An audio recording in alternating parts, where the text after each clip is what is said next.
Coucou, bonjour, bonjour, j'espère que vous allez bien et que je vous ai manqué. C'est la douce brise matinale ici. Ça fait bien longtemps que vous m'aviez vu poster des vidéos autour du thème que j'aime bien. Mais voilà, la douce brise matinale avait besoin du temps pour elle. Ce sont les aléas de la vie. Je devais me ressourcer, je devais...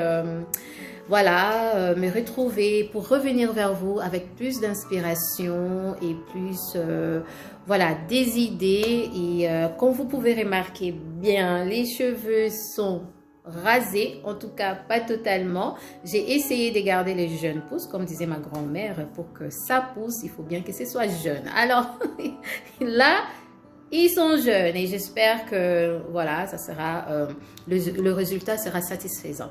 Alors, j'aimerais vous conter une histoire autour de mes rasages de cheveux. La première fois qu'on m'a rasé les cheveux, c'était ma cousine qui l'a fait. Et parce que je ne voulais pas aller à l'école, je pense que ma mère n'était pas là. J'avais autour de 4 et 5 ans, je devais être en maternelle. Ces matins, j'avais juste pas envie d'aller à l'école et c'était comme ça. Et voilà, elle a décidé de me raser les cheveux. Je n'avais pas compris pourquoi elle a choisi cela comme punition.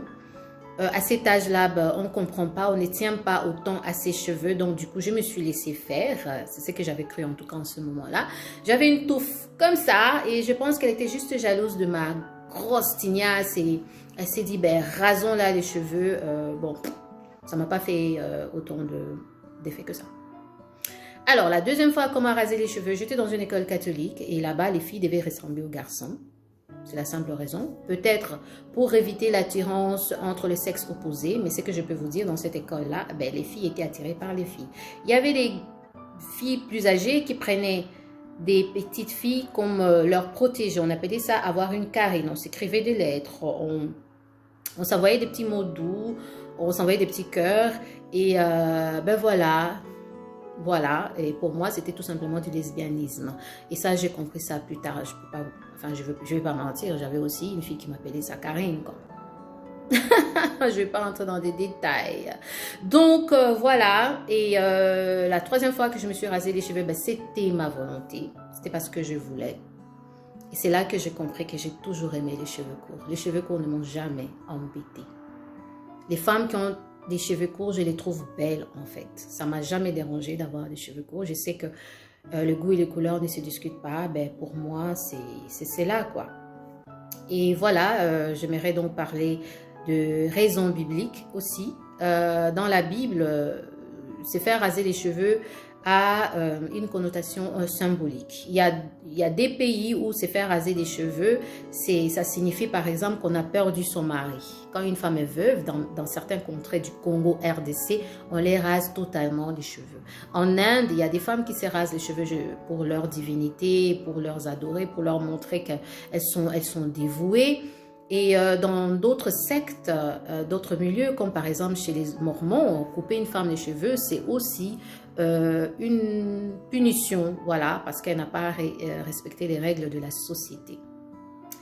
Et Dieu dit que la femme ne doit pas se promener avec une tête non couverte, c'est-à-dire avec une tête rasée. Et là, je vais vraiment m'appuyer là-dessus parce que c'est totalement symbolique.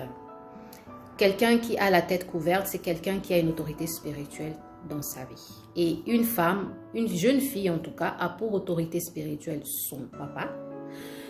La femme âgée, enfin la jeune dame célibataire a toujours pour autorité sur sa vie son père biologique ou le père qui l'a élevé. Et la femme qui est mariée, alors elle a pour autorité son mari. C'est ce que la Bible dit. Quand tu es marié, tu dois savoir que ton autorité, l'autorité sur ta vie, c'est ton mari. Ça, c'est dans ton cœur que tu le sais. D'accord? Donc, se promener la tête non couverte, c'est un peu comme une femme qui se rebelle. Pour une jeune fille, se promener la tête non couverte, c'est un peu comme la jeune fille qui se rebelle contre l'autorité de son père. Donc, voilà. C'était un peu la courte histoire. Moi, je quittais la maison de mon père à l'âge de 19 ans, je pense, et j'étais toujours sous l'autorité de mon papa jusqu'à ce que, voilà, je me marie. Et me raser les cheveux aujourd'hui, c'est juste le signe de la liberté. I feel so free. Je vous aime beaucoup. C'était ma douce brise matinale. J'espère que je vous ai appris quelque chose autour du rasage de cheveux, en tout cas en ce qui me concerne. Mouah. Coucou, bonjour, bonjour, j'espère que vous allez bien et que je vous ai manqué. C'est la douce brise matinale ici. Ça fait bien longtemps que vous m'aviez vu poster des vidéos autour du thème que j'aime bien. Mais voilà, la douce brise matinale avait besoin du temps pour elle. Ce sont les aléas de la vie. Je devais me ressourcer, je devais... voilà, me retrouver pour revenir vers vous avec plus d'inspiration et plus, voilà, des idées. Et comme vous pouvez remarquer bien, les cheveux sont rasés, en tout cas pas totalement. J'ai essayé de garder les jeunes pousses, comme disait ma grand-mère, pour que ça pousse, il faut bien que ce soit jeune. Alors là, ils sont jeunes et j'espère que voilà, ça sera, le résultat sera satisfaisant. Alors, j'aimerais vous conter une histoire autour de mes rasages de cheveux. La première fois qu'on m'a rasé les cheveux, c'était ma cousine qui l'a fait. Et parce que je ne voulais pas aller à l'école, je pense que ma mère n'était pas là. J'avais autour de 4 et 5 ans, je devais être en maternelle. Ces matins, j'avais juste pas envie d'aller à l'école et c'était comme ça. Et voilà, elle a décidé de me raser les cheveux. Je n'avais pas compris pourquoi elle a choisi cela comme punition. À cet âge-là, ben, on ne comprend pas, on ne tient pas autant à ses cheveux. Donc, du coup, je me suis laissée faire. C'est ce que j'avais cru en tout cas en ce moment-là. J'avais une touffe comme ça et je pense qu'elle était juste jalouse de ma grosse tignasse. Et elle s'est dit, ben, rasons là les cheveux. Bon, ça ne m'a pas fait autant d'effet que ça. Alors, la deuxième fois qu'on m'a rasé les cheveux, j'étais dans une école catholique et là-bas, les filles devaient ressembler aux garçons. C'est la simple raison. Peut-être pour éviter l'attirance entre les sexes opposés, mais ce que je peux vous dire, dans cette école-là, ben, les filles étaient attirées par les filles. Il y avait des filles plus âgées qui prenaient des petites filles comme leur protégée. On appelait ça avoir une carine. On s'écrivait des lettres, on s'envoyait des petits mots doux, on s'envoyait des petits cœurs et ben voilà. Voilà, et pour moi, c'était tout simplement du lesbianisme. Et ça, j'ai compris ça plus tard. Je peux pas, enfin, je vais pas mentir, j'avais aussi une fille qui m'appelait Saccharine, quoi. Je vais pas rentrer dans des détails. Donc, voilà. Et la troisième fois que je me suis rasé les cheveux, ben, c'était ma volonté. C'était parce que je voulais. Et c'est là que j'ai compris que j'ai toujours aimé les cheveux courts. Les cheveux courts ne m'ont jamais embêtée. Les femmes qui ont des cheveux courts, je les trouve belles en fait. Ça m'a jamais dérangé d'avoir des cheveux courts. Je sais que le goût et les couleurs ne se discutent pas. Ben, pour moi, c'est là quoi.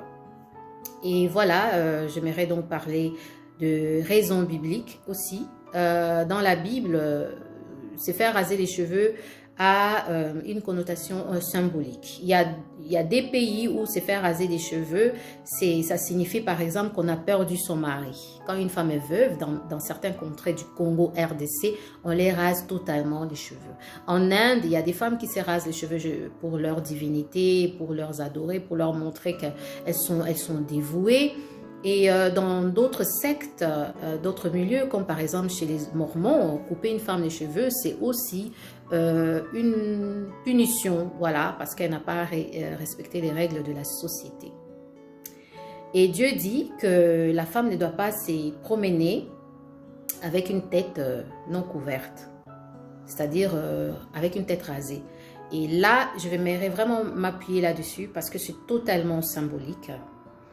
Quelqu'un qui a la tête couverte, c'est quelqu'un qui a une autorité spirituelle dans sa vie. Et une femme, une jeune fille en tout cas, a pour autorité spirituelle son papa. La femme âgée, enfin la jeune dame célibataire a toujours pour autorité sur sa vie son père biologique ou le père qui l'a élevé. Et la femme qui est mariée, alors elle a pour autorité son mari. C'est ce que la Bible dit. Quand tu es marié, tu dois savoir que ton autorité, l'autorité sur ta vie, c'est ton mari. Ça, c'est dans ton cœur que tu le sais. D'accord? Donc, se promener la tête non couverte, c'est un peu comme une femme qui se rebelle. Pour une jeune fille, se promener la tête non couverte, c'est un peu comme la jeune fille qui se rebelle contre l'autorité de son père. Donc, voilà. C'était un peu la courte histoire. Moi, je quittais la maison de mon père à l'âge de 19 ans, je pense, et j'étais toujours sous l'autorité de mon papa jusqu'à ce que, voilà, je me marie. Et me raser les cheveux aujourd'hui, c'est juste le signe de la liberté. I feel so free. Je vous aime beaucoup. C'était ma douce Miss Matina. J'espère que je vous ai appris quelque chose autour du rasage de cheveux, en tout cas en ce qui me concerne. Mouah.